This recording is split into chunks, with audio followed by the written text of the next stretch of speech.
ಮಣ್ಣು ಮಣ್ಣು. ಈ ಜಗತ್ತಿನಲ್ಲಿ ಏನೇ ಕ್ರೈಮ್ ಆಗಲಿ ಅದರ ಹಿಂದಿರೋದು ಈ ಮೂರೇ ಕಾರಣ. ಅಪರಾಧ ಮಾಡುವಾಗ ಪಾಪಿಗಳ ಮನಸ್ಸಲ್ಲಿ ದುರಾಸೆ, ಮೋಹ, ಆಕ್ರೋಶ, ಕಾಮ ಹೀಗೆ ಏನಿರುತ್ತೋ ಏನೋ ಆಗಬಾರದ್ದು ಆಗಿ ಸಿಕ್ಕಿಬಿದ್ದ ಮೇಲೆ ಪ್ರತಿಯೊಬ್ಬ ಅಪರಾಧಿಗೂ ಅನಿಸೋದು ಮನಸ್ಸಿನಲ್ಲಿ ಕಾಡೋ ಮೊದಲ ಮತ್ತು ಕೊನೆಯ ಪ್ರಶ್ನೆ ಒಂದೇ, ಇದೆಲ್ಲ ಬೇಕಿತ್ತ? ಇದೇ ಹೊತ್ತಿನ ವಿಶೇಷ ರಮೋಲ. ನಾನು ಕೀರ್ತಿಶ್ರೀ.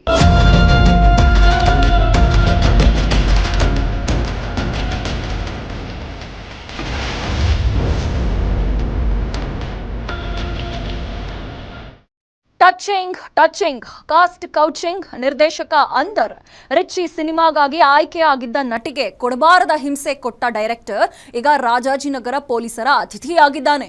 ರಿಯಾಲಿಟಿ ಶೋ ಒಂದರಲ್ಲಿ ವಿನ್ನರ್ ಆಗಿದ್ದ ಬುಲೆಟ್ ರಕ್ಷಕ್ನ ಆತ್ಮೀಯ ಗೆಳತಿಯಾಗಿದ್ದ ರಮೋಲಾಳನ್ನ ತನ್ನ ತೆವಲಿಗೆ ಬಳಸಿಕೊಳ್ಳಲು ಹೋಗಿದ್ದು ಹೇಗೆ ನಿರ್ದೇಶಕ? ಸಿನಿಮಾ ಶೂಟಿಂಗ್ ವೇಳೆ ನಡೆದಿದ್ದೇನು? ಸಿಡಿದೆದ್ದ ನಟಿ ನಿರ್ದೇಶಕನಿಗೆ ಮಾಡಿದ್ದ ಶಾಸ್ತ್ರಿ ಹೇಗಿತ್ತು? ಈ ಬಗ್ಗೆ ನೋಡ್ಕೊಂಡು ಬರೋಣ ಬನ್ನಿ.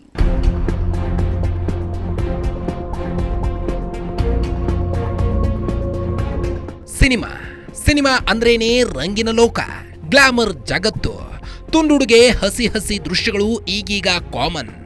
ಆದರೆ ಅದೆಲ್ಲವನ್ನ ಕಲೆ ಹಾಗೂ ಕಲಾಲೋಕದ ಭಾಗವಾಗಿ ನೋಡಲಾಗುತ್ತದೆ. ಒಬ್ಬ ನಿರ್ದೇಶಕ ಒಂದು ಹೀರೋ ಇಲ್ಲವೇ ಒಂದು ಹೀರೋಯಿನ್ಗೆ ಬದುಕು ಕಟ್ಟಿಕೊಡ್ತಾನೆ, ಹೊಸ ಹೆಸರು ತಂದು ಕೊಡ್ತಾನೆ. ಹೊಸ ಪ್ರತಿಭೆಗಳ ಪಾಲಿಗೆ ನಿರ್ದೇಶಕರು ಸೃಷ್ಟಿಕಾರರೇ ನಿಜ. ಆದರೆ ಕೆಲವು ನಿರ್ದೇಶಕರು ಸಿನಿಮಾಗಳಿಗೆ ಬರುವ ಉದ್ದೇಶವೇ ಬೇರೆ ಇರುತ್ತದೆ ಏನು ಅನ್ನೋ ರೀತಿ ನಡೆದುಕೊಳ್ತಾರೆ. ಸಿನಿಮಾದಲ್ಲಿ ನಟಿಸುವ ಅವಕಾಶ ನೀಡುವ ನೆಪದಲ್ಲೇ ನಟಿಯರನ್ನ ತಮ್ಮ ಮನಸ್ಸಿಗೆ ಬಂದಂತೆ ಬಳಸಿಕೊಳ್ಳಲು ಯತ್ನಿಸುತ್ತಾರೆ. ಇತ್ತೀಚೆಗೆ ಇದು ಸಿನಿಮಾ ರಂಗಕ್ಕೆ ಬಂದ ಒಂದು ದೊಡ್ಡ ವ್ಯಾಧಿ. ಆ ವ್ಯಾಧಿ ಅಂಟಿಸಿಕೊಂಡ ಒಬ್ಬ ನಿರ್ದೇಶಕ ಈಗ ರಾಜಾಜಿನಗರ ಪೊಲೀಸ್ ಠಾಣೆಯಲ್ಲಿ ಕಂಬಿ ಎಣಿಸುತ್ತಿದ್ದಾನೆ.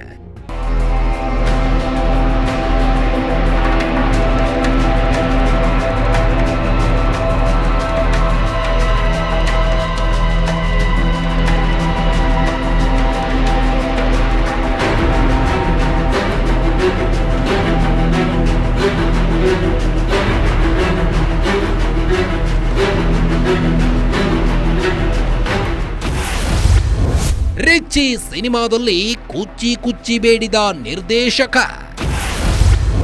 ಕಾಟ ತಡೆಯಲಾರದೆ ಪೊಲೀಸ್ ದೂರು ನೀಡಿದ ನಟಿ.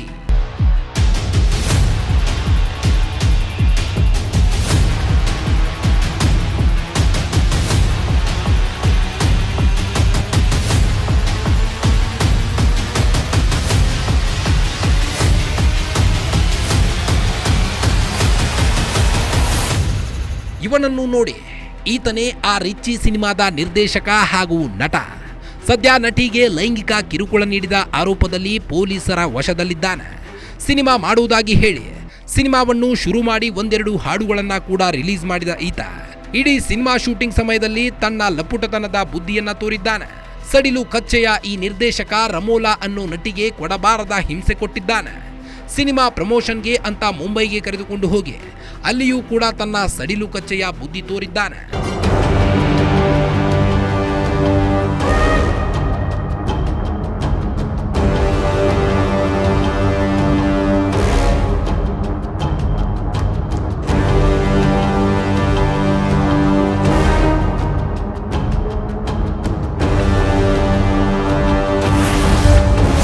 ಎರಡು 2022ರಲ್ಲಿ ನಟಿಗೆ ಪರಿಚಯವಾಗಿದ್ದ ಹೇಮಂತ್ ತನ್ನ ರಿಚಿ ಸಿನಿಮಾಗೆ ರಮೋಲಾಳನ್ನ ಆಯ್ಕೆ ಮಾಡಿದ್ದ.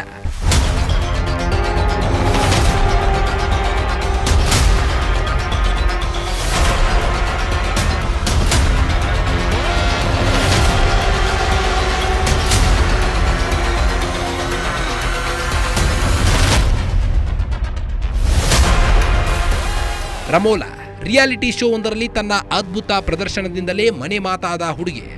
ಬುಲೆಟ್ ರಕ್ಷಕ್ ಜೊತೆ ಭರ್ಜರಿ ಬ್ಯಾಚುಲರ್ ರಿಯಾಲಿಟಿ ಶೋನಲ್ಲಿ ಭಾಗಿಯಾಗಿ ರನ್ನರ್ ಅಪ್ ಕೂಡ ಆಗಿದ್ರು. ಈ ಜೋಡಿ ಫುಲ್ ಫೇಮಸ್ ಕೂಡ ಆಗಿತ್ತು. ಬುಲೆಟ್ ರಕ್ಷಕ್ ಹಾಗೂ ರಮೋಲಾ ನಡುವೆ ಒಂದು ಆತ್ಮೀಯ ಗೆಳೆತನವೂ ಬೆಸೆದಿತ್ತು.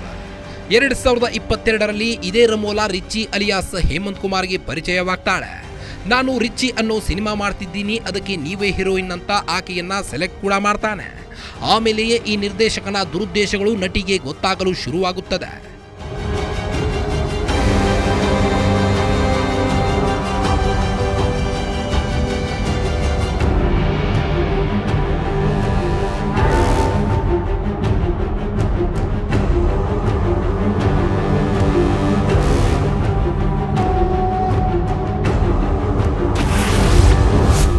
ಚಿತ್ರೀಕರಣ ತಡವಾಗಿದ್ದಕ್ಕೆ ಬೇಸರಗೊಂಡ ನಟಿ. ಸೆಟ್ನಲ್ಲಿ ಟಚಿಂಗ್ಗೆ ನಿಂತ ಹೇಮಂತ್.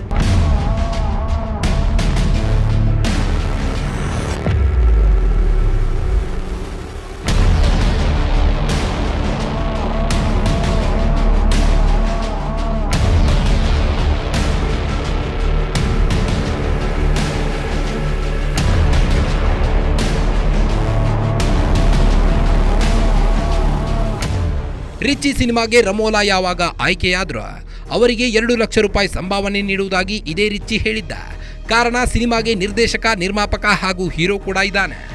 2 ಲಕ್ಷ ರೂಪಾಯಿ ಸಂಭಾವನೆ ಫಿಕ್ಸ್ ಮಾಡಿ ಅಡ್ವಾನ್ಸ್ ಆಗಿ 60,000 ರೂಪಾಯಿ ರಮೋಲಾಗೆ ಈತ ನೀಡಿದ್ದ. 2022ರಲ್ಲಿ ಶುರುವಾದ ಸಿನಿಮಾ ಆಮೇಗತಿಯಲ್ಲಿ ಓಡಲು ಶುರುವಾಯಿತು. ಒಂದೆರಡು ಸಾಂಗ್ ಚಿತ್ರೀಕರಣಗೊಂಡಿದ್ದೇನೋ ನಿಜ. ಆಮೇಲೆ ಚಿತ್ರೀಕರಣ ತಡವಾಗಿದ್ದಕ್ಕೆ ನಟಿ ಬೇಸರಗೊಂಡಿದ್ದಾಳೆ. ಇದೇ ವೇಳೆ ಈತ ಸಿನಿಮಾ ಸೆಟ್ನಲ್ಲಿ ನಟಿ ಜೊತೆ ಅಸಭ್ಯವಾಗಿ ವರ್ತಿಸಲು ಶುರು ಮಾಡಿದ್ದಾನೆ. ಆಕ್ಷೇಪಾರ್ಹ ರೀತಿಯಲ್ಲಿ ಆಕೆಯನ್ನ ಟಚ್ ಮಾಡೋದು,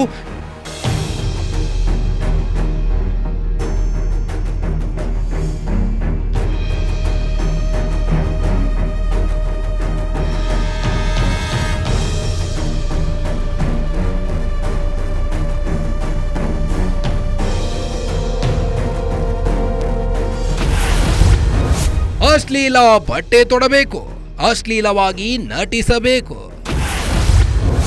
ನಟಿಗೆ ಶುರುವಾಯ್ತು ನಿರ್ದೇಶಕ ಹೇಮಂತನ ಕಾಟ.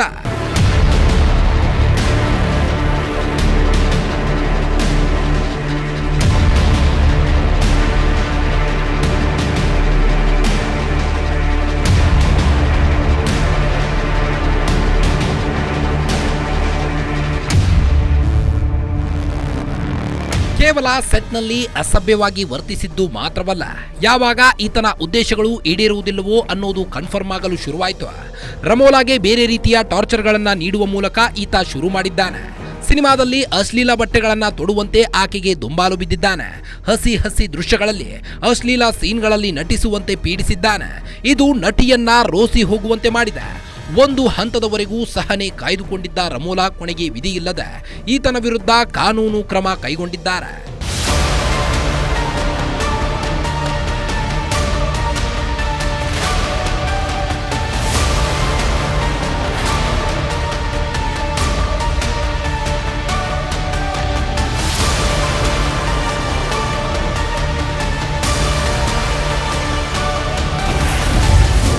ಪ್ರಮೋಷನ್ಗೆ ಮುಂಬೈಗೆ ಹೋದಾಗಲೂ ಕಿರುಕುಳ, ಕೊಟ್ಟ ಚೆಕ್ ಕೂಡ ಬೌನ್ಸ್, ರೌಡಿಗಳನ್ನ ಬಿಟ್ಟು ಬೆದರಿಕೆ. ರಿಚಿ ಅಲಿಯಾಸ್ ಹೇಮಂತನ ಕಾಮದ ದಾಹ ಇಲ್ಲಿಗೆ ನಿಂತಿಲ್ಲ. ರಮೋಲಾಳನ್ನ ಹೇಗಾದರೂ ತನ್ನ ತೆಕ್ಕೆಗೆ ತೆಗೆದುಕೊಳ್ಳಬೇಕು ಅನ್ನೋ ಈತರ ರಕ್ಕಸ ಹಠ ನೆತ್ತಿಗೇರಿತ್ತು. ಹೀಗಾಗಿಯೇ ಪ್ರಮೋಷನ್ಗೆ ಅಂತ ಮುಂಬೈಗೆ ಹೋದಾಗಲೂ ನಟಿಯ ಬೆನ್ನು ಬಿದ್ದಿದ್ದಾನೆ, ಲೈಂಗಿಕ ಕಿರುಕುಳ ನೀಡಿದ್ದಾನೆ. ಆಕೆ ಈತನ ಕೀಚಕ ಪ್ರವೃತ್ತಿಯನ್ನ ವಿರೋಧಿಸಿದ್ದಕ್ಕೆ ರೌಡಿಗಳನ್ನ ಬಿಟ್ಟು ಬೆದರಿಸಿದ್ದಾನೆ. ಇನ್ನು ಸಿನಿಮಾ ಚಿತ್ರೀಕರಣ ಮುಗಿದ ಬಳಿಕ ಬಾಕಿ ಸಂಭಾವನೆ ಅಂತ ನೀಡಿದ ಚೆಕ್ ಕೂಡ ಬೌನ್ಸ್ ಆಗಿದೆ ಅಂತ ನಟಿ ರಮೋಲಾ ಆರೋಪಿಸಿದ್ದಾರೆ. ಅಷ್ಟು ಮಾತ್ರವಲ್ಲ, ಈತ ಸೆನ್ಸಾರ್ ಕೂಡ ಆಗದ ದೃಶ್ಯಗಳನ್ನ ಸಾಮಾಜಿಕ ಜಾಲತಾಣಗಳಲ್ಲಿ ಹರಿದು ಬಿಟ್ಟಿದ್ದಾನೆಂದು ರಮೋಲಾ ಆಕ್ರೋಶ ವ್ಯಕ್ತಪಡಿಸಿದ್ದಾರೆ.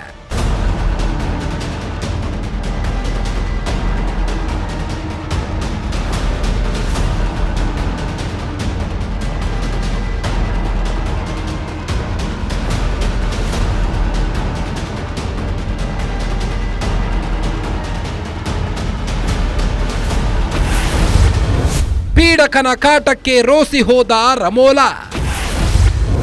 ನಿರ್ದೇಶಕನ ವಿರುದ್ಧ ಪೊಲೀಸರಿಗೆ ದೂರು. ಯಾವಾಗ ಸಡಿಲು ಕಚ್ಚಿ ನಿರ್ದೇಶಕನ ಪೀಡನೆ ಸೀಮೆ ಮೀರಿ ಹೋಯಿತು, ನಟಿ ರಮೋಲಾ ರೋಸಿ ಹೋಗಿದ್ದಾರೆ. ಹೀಗೆ ಸುಮ್ಮನೆ ಕುಳಿತರೆ ಯಾವ ಮಟ್ಟಕ್ಕೂ ಹೋಗಬಲ್ಲ ಅನ್ನೋದು ಅರಿವಾಗಿ ರಮೋಲಾ ನೇರವಾಗಿ ರಾಜಾಜಿನಗರ ಪೊಲೀಸ್ ಠಾಣೆಯ ಮೆಟ್ಟಿಲು ಏರಿದ್ದಾರೆ. ಈತ ನೀಡಿದ ಒಂದೊಂದು ಕಿರುಕುಳವನ್ನ ಪೊಲೀಸರ ಎದುರು ಬಿಚ್ಚಿಟ್ಟಿದ್ದಾರೆ. ಸದ್ಯ ರಾಜಾಜಿನಗರ ಪೊಲೀಸರು ಹೇಮಂತನನ್ನ ಬಂಧಿಸಿದ್ದು, ಹೇಮಂತ್ ಸದ್ಯ ನ್ಯಾಯಾಂಗ ಪಲ್ಲಂಗವನ್ನ ನೋಡಬೇಕಾದ ಸ್ಥಿತಿ ಬಂದಿದೆ. ಚಿತ್ರರಂಗಕ್ಕೆ ಅಂಟಿಕೊಂಡಿರುವ ಈ ಮಹಾವ್ಯಾಧಿಯನ್ನ ಆದಷ್ಟು ಬೇಗ ಬುಡ ಸಮೇತ ಕಿತ್ತೊಗೆಯಬೇಕಿದೆ. ಅದಕ್ಕೆ ಚಿತ್ರರಂಗದ ಗಣ್ಯರು ಮುಂದಾಗಬೇಕಿದೆ. ಇಲ್ಲದಿದ್ದರೆ ರಮೋಲಾ ಅನುಭವಿಸಿದ್ದನ್ನೇ ಮುಂದೆ ನೂರಾರು ಯುವತಿಯರು ಅನುಭವಿಸುವ ಸ್ಥಿತಿ ಬರೋದಂತೂ ಸತ್ಯ.